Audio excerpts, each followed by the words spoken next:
It happened so fast I couldn't believe it. One moment, I was sitting there, looking at my son, and the next thing I knew, the cold salt water was rushing over me. The only thought I had was, this is how I die. As the boat pulled away, I saw Andrew's face, his eyes cold, his lips tight. He was watching me drown. I tried to hold on to something, anything, but the water was relentless, and the weight of the waves dragged me further down. I struggled against it, but everything was turning black, and all I could hear was the pounding of my own heart. For years I had wondered how it would all end. Would I be forgotten? Would my son finally come around, or would he be the one to push me off a cliff when the time came for my inheritance? Andrew always wanted more. From the first bicycle I bought him, I saw it in his eyes, a hunger, a greed I couldn't satisfy. I thought I could teach him the value of hard work, but somewhere along the way, he lost his way. And now, it was clear, he was willing to kill for what he thought was rightfully his. As the icy water swallowed me, I thought back on those years. The lessons, the love, the heartbreak. All of it led to this moment. The betrayal. The coldness. I couldn't breathe, couldn't think. But somehow, I had to survive. And I would. Andrew had no idea just how much fight I had left in me. Minutes, or maybe hours passed, but in the distance, I saw a shape. A light, a glimmer of hope. A yacht. I kicked my legs, not knowing whether the boat had seen me or not. I was barely conscious, but my survival instinct kicked in. I had to be seen. I had to make it. I screamed, my voice hoarse, barely a whisper, but I had to keep trying. Help! I gasped. The boat moved closer, but would they hear me? Would they even care? I couldn't tell if it was a person or my imagination, but I thought I saw someone moving on deck. My hopes rose. The boat slowed, its motor turning from a roar to a hum, and it veered towards me. Help! I screamed again. The yacht was now right beside me, and I could barely make out the figures on the deck. I reached out, feeling my body become weaker by the second. But then, a rope ladder appeared over the side of the yacht. Someone was lowering it to me. With the last of my strength, I grabbed hold of the ladder and pulled myself up. The world around me spun, and I felt like I was going to collapse at any moment, but I was alive. A man appeared on deck, pulling me the rest of the way up. His grip was firm, and he guided me inside the cabin where I collapsed into a chair, gasping for air. Who are you? I managed to croak, my voice barely audible. Name's Marcus, the man said, offering me a towel. You okay? I nodded weakly, still trying to catch my breath. Thank you for saving me. You're welcome, Marcus said with a kind smile, but I could see the concern in his eyes. You've been in the water a long time. We'll get you warm, and then we'll figure out what happened. I didn't know what he meant by figure out what happened, but at that moment I didn't care. I was alive. That was all that mattered. But as the adrenaline wore off and my mind began to clear, something nagged at me. Andrew. I couldn't let it end like this. He had betrayed me, but I would not let him get away with it. It was just a few days ago, but it felt like a lifetime. The argument with Andrew still echoed in my mind. The words he'd thrown at me, the anger in his voice, it was all so familiar, and yet it felt like I was hearing it for the first time. I had tried to explain myself, but Andrew was beyond listening. It wasn't just about the money anymore. It was about everything that had gone wrong between us over the years. The mistakes, the missed opportunities for reconciliation, the years I had spent thinking that maybe, just maybe, he'd come around. But he didn't. He was still the same angry young man I had raised, only now, his anger was sharper, his sense of entitlement stronger. He wanted what he thought was rightfully his. And when I told him I wouldn't give him any more money, that he would have to wait until I was gone, something in him snapped. You don't get it, do you? He'd said, his voice trembling with fury. You've never given me anything. Nothing. You always keep everything for yourself. This house, this life, you're just hoarding it. And I'm the one who has to suffer. I tried to tell him I had worked hard for everything I had. I tried to tell him that sometimes things don't come easily, that patience and sacrifice are part of life. But his face was hard, his eyes cold. There was no reaching him. He was convinced I had failed him, and nothing I could say would change that. "You'll get everything when I'm gone," I told him, my voice steady but my heart breaking. It wasn't the answer he wanted, but it was the truth. And that was the breaking point. He walked out of the house without another word, slamming the door behind him. I stood there, staring at the door, the weight of his departure settling in. I waited for him to come back, to apologize, but the days passed, and there was no word from him. No calls, no messages, nothing. It was as if he had vanished. I spent those days alone, staring out of the window, wondering where it had all gone wrong. The house was quiet, too quiet. I thought about the days when Andrew was a boy, running through the yard, laughing, full of life. I remembered the times we spent fishing together, just the two of us. I remembered how proud he had been when he caught his first fish. Those moments seemed so distant now, like they belonged to someone else. But I couldn't help but wonder if I had done something wrong. Had I been too strict? Had I been too distant? I never knew how to be the father he needed, and now, it felt like it was too late to fix it. Every time the phone rang, my heart would skip a beat, hoping it was him. But it never was. The silence grew louder each day. I missed Andrew more than I cared to admit. But I also resented him. I resented his inability to see what I had done for him, to appreciate the sacrifices I had made. He had always wanted more, always expected me to give him everything. But it had never been enough. No matter what I did, it wasn't enough. I thought of Kathleen, my late wife. She would have known what to say. She always knew the right thing to do. She had been the glue that held us together, and now she was gone. It was just me and Andrew, but it didn't feel like we were a family anymore. I sat in the silence of the house, lost in my thoughts, trying to find some peace, some understanding. But all I could feel was the emptiness. It was a call I didn't expect. The phone rang one evening, breaking the silence that had settled over the house. I picked it up hesitantly, not sure whether I wanted to hear what was on the other end. But when I heard Andrew's voice, I felt a strange mix of relief and caution. "Dad, it's me. I'm sorry for everything," Andrew said, his voice softer than I had ever heard it. There was an unfamiliar vulnerability in his tone, and for a moment, I wondered if this was the real Andrew, the one I had raised, the one I had tried so hard to understand. "I know I've screwed up," he continued. "I've been angry, and I took it all out on you. I know it's not right. But I want to make things right. I just don't want things to end like this." My heart ached at the sound of his words. It was hard to tell if he meant them, if this was a genuine attempt to mend the rift between us, or if it was just another trick. But something in his voice made me believe there was hope. He suggested we go on a fishing trip, like we used to do when he was younger, before everything started to fall apart. It was a tradition, something we had always shared, and the thought of going back to those days, the days before the anger, before the bitterness, made me hesitate. "I'm not sure, Andrew," I said, my voice cautious. "I don't know if I can trust you." There was a pause, and I could hear the frustration building in his voice, but then it softened again. "Please, Dad. Just one trip. I want to show you that I can change. That I'm sorry. We can go out like we used to. Just you and me, out on the water." I thought about it for a long time, the memories flooding back.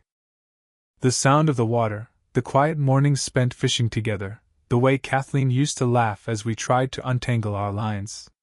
Those were the good times. But I wasn't sure if they could come back. Could a simple trip fix everything? Could it erase the years of disappointment, of frustration?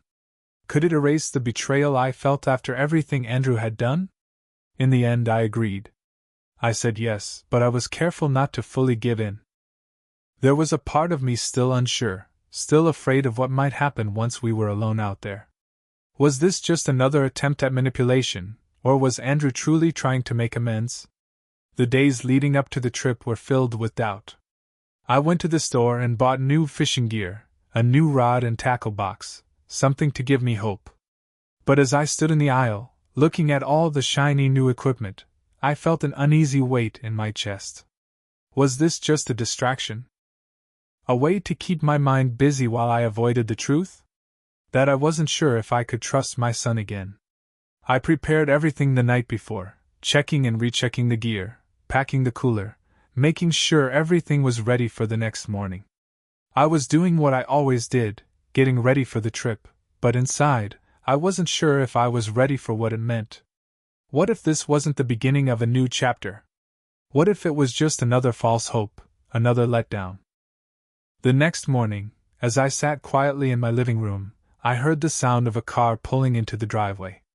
I stood up, my heart racing with a mix of anticipation and uncertainty. I knew it was Andrew. He was coming to pick me up. I walked to the door and opened it, finding him standing there, leaning against his car, looking slightly uncomfortable but determined. "You ready?" he asked, his voice low but steady.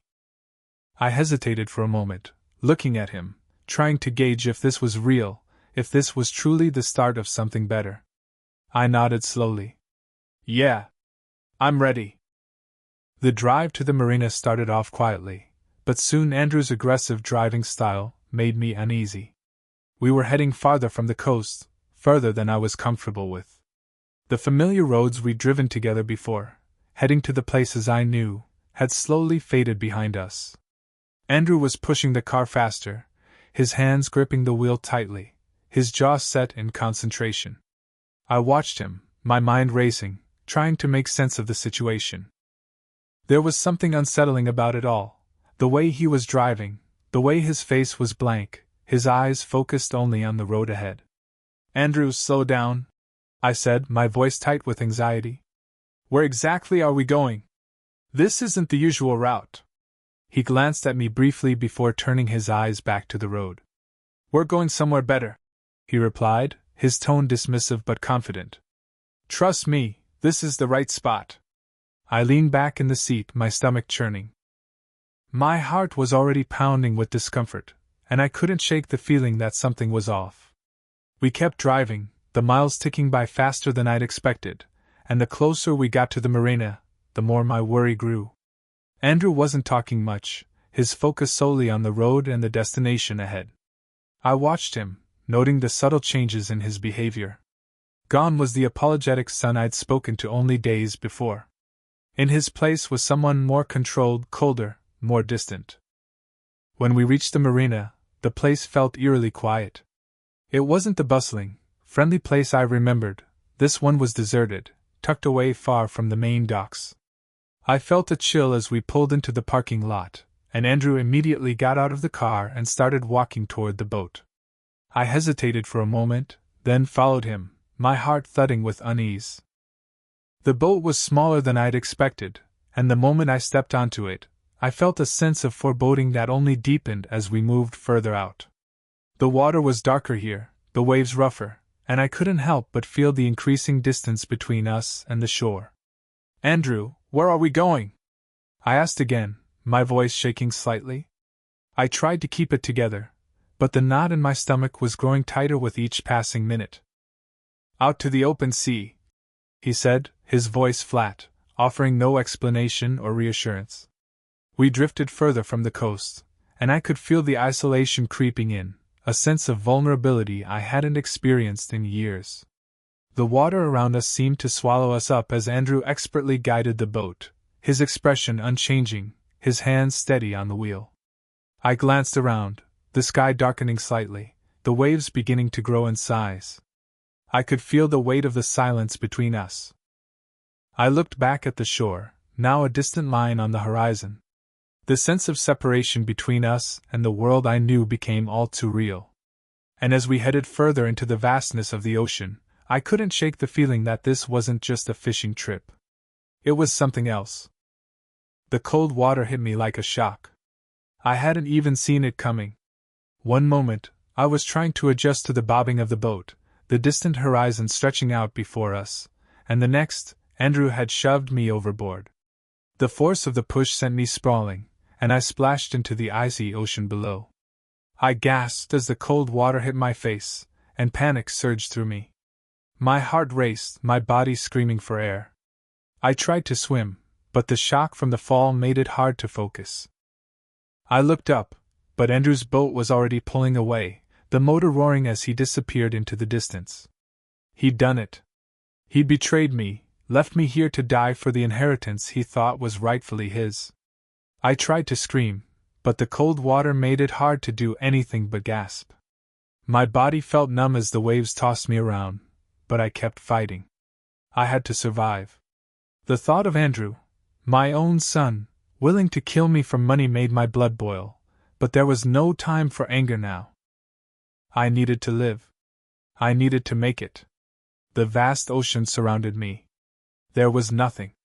Nothing but the churning water and the fading memory of the boat and my son. I kept swimming, every stroke more desperate than the last.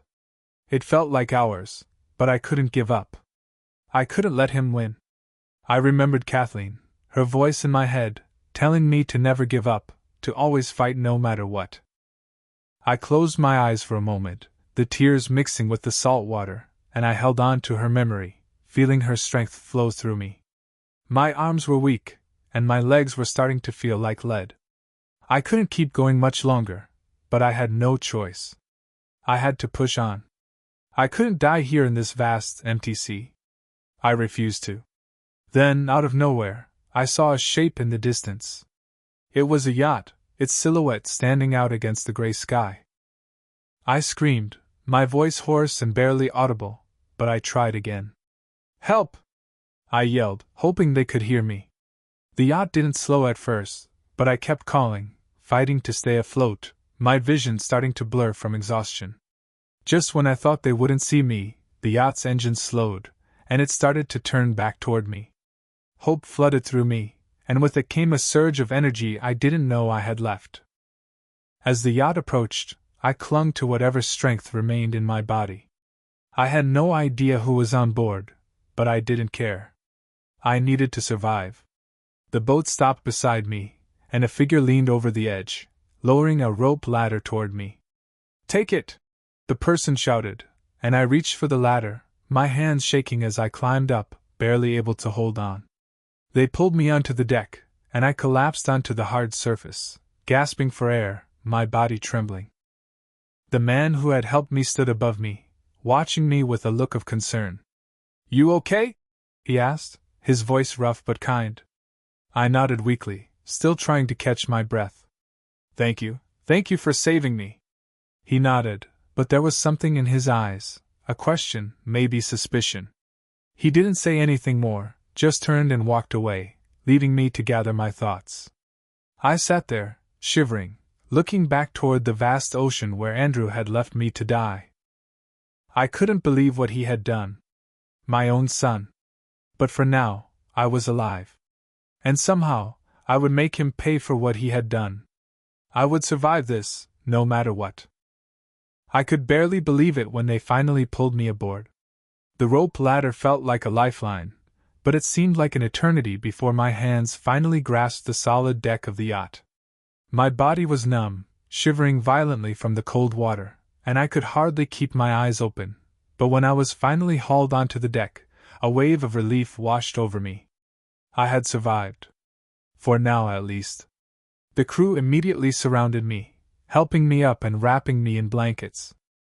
They worked quickly, rubbing my arms to restore circulation and giving me a flask of warm liquid. I barely felt the warmth at first, but I forced myself to swallow. My head was foggy, and I could hardly process what had happened. But I was alive, and that was all that mattered. It was then that I saw him. Senator Howard. I didn't know his name yet, but I could tell he was a man of importance. He was the one who approached me first, his face etched with concern, but also with a calm confidence. "You're safe now," he said, his voice low but firm. "You've been through quite an ordeal, but we'll get you the help you need." I was too disoriented to fully grasp what was happening, but I could sense the urgency in his tone. The words, "You've been through quite an ordeal," seemed so small compared to what I had just experienced. Andrew had tried to kill me, and here I was, alive, but I couldn't make sense of it all. Who are you?" I finally managed to croak, my voice weak and shaky. My mind was clouded, but I knew I needed to understand more. "I'm Senator Howard," he replied, pausing for a moment before continuing. "We'll get the authorities involved, but right now, I need to make sure you're okay." I nodded, trying to process his words. Senator Howard helped me sit up, and his voice became more serious. "We're going to get to the bottom of this. Whatever happened, we'll make sure justice is done. And I promise you, we'll make sure whoever did this will be held accountable." His words were firm, but I couldn't help but feel a sense of disbelief. I had been thrown into the ocean by Andrew, my own son. The betrayal was so fresh, so painful, that I wasn't sure I could fully comprehend the reality of it yet. But at least I wasn't alone anymore. "I need to tell you what happened," I said, my voice growing stronger. Senator Howard leaned in, listening intently as I slowly recounted everything, from Andrew's demands for money, to the argument, to the moment he'd pushed me overboard. "He tried to kill me. He thought I was dead," I said, my voice shaking with emotion. "He left me to die in the water. For the inheritance. For money." Senator Howard listened without interruption, his face hardening as I spoke. "I'm going to make sure this is investigated," he said, his voice now filled with authority. "We're not going to let this go. And Andrew will be arrested for what he's done." The authorities were called, and by the time we reached the shore, they were waiting for us. I was barely aware of everything happening around me as Senator Howard helped coordinate with the Coast Guard and police. The yacht pulled into the dock, and as soon as the boat was secured, I saw Andrew. He wasn't expecting me to be alive. When he saw me standing there, he froze. His face twisted in shock, and then in anger, but I wasn't going to let him get away with it. "You're under arrest for attempted murder," one of the officers said as they moved toward him, handcuffing him. Andrew tried to protest, to speak, but there was no use. His lies couldn't cover up the truth anymore. He was led away, and as I watched him being taken into custody, a strange sense of relief washed over me. It was over. Andrew would face the consequences of his actions. I stood on the dock, the weight of what had happened finally starting to settle in. I had survived. And now, for the first time in what felt like an eternity, I could finally look forward to a future where Andrew couldn't hurt me anymore. Senator Howard gave me a reassuring nod before turning to leave with the authorities. He had done his part, and now I could begin to rebuild. The days after everything had calmed down were some of the hardest of my life. The memories of Andrew's betrayal, the way he had pushed me into that freezing ocean, haunted me. But as much as I wanted to be consumed by anger and pain, I knew it wasn't healthy. I had survived for a reason, and that reason wasn't to keep living in the past. It was to move forward. I spent the first few days recovering, both physically and mentally. I didn't want to dwell on the past. It would have been easy to let the bitterness and rage take over, but I chose to let go of that. The anger would only hurt me, and I wasn't going to let it ruin the rest of my life. Andrew was in jail, where he belonged, and I had a family to take care of, my grandchildren. I had to think about their future, not just my own past. I decided to use the money I had worked so hard to earn for a purpose beyond my own gain. It was time to invest in the future of my grandchildren, to make sure that they would never have to struggle in the way Andrew had. They didn't deserve to suffer because of his mistakes. I set up an education fund for them, knowing that the best gift I could give them was not material wealth, but a chance to grow and become the best versions of themselves. But it wasn't just about money. Andrew's betrayal had reminded me that life was fragile, that everything could change in an instant. What mattered most was how we chose to use the time we had left. I didn't want to waste my life, no matter how much time was left. I needed to find purpose again. That's when I decided to put my experience to work. I began volunteering with rescue teams, training new recruits, sharing the lessons I had learned from my own brush with death. Every day I spent with them was a reminder of just how precious life was, and how we could always do better, be better, and help others to be better. At first, it felt like just a way to fill the emptiness, to take my mind off the pain and betrayal. But as I began working with the teams, I realized something profound. I had spent so much of my life focused on myself and my family, and now, I was finally focusing on others. Teaching them what I knew, making sure they were prepared to survive the dangers they would face. This was my new purpose. I couldn't change the past, but I could make the future safer for others. As I trained the new recruits, I found myself coming alive again. The exhaustion of the work didn't matter because every lesson I taught brought me closer to healing.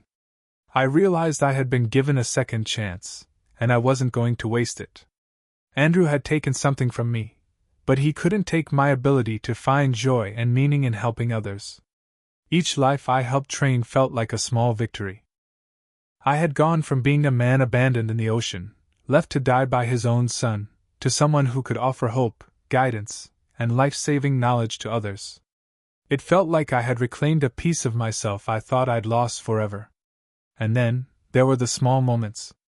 The quiet moments when I would look at my grandchildren, knowing that they would have a future filled with opportunities, and that they would never face the same struggles Andrew had faced. They would never carry the burden of his mistakes. They would be free. I spent more time with them after everything settled. I took them fishing, the way Andrew and I used to do. But this time, it was different. The pain had faded. There was no resentment, no bitterness. I realized that this was my chance to shape their futures, to give them a better world than the one Andrew had nearly destroyed for me. It wasn't just about money. It was about giving them the love and stability they needed to grow up strong, resilient, and kind. My life was different now. I had been broken, but I wasn't defeated. I had learned to forgive, not for Andrew's sake, but for mine. I had learned to let go of the anger, to let go of the pain, and in doing so, I had found a new purpose. I was no longer defined by my past mistakes, nor by Andrew's betrayal. I was defined by what I chose to do with my future. I had found peace in helping others, in training new heroes who would go out into the world and save lives. I found peace in knowing that my grandchildren would have every chance to succeed. And for the first time in a long time, I knew what it meant to live again.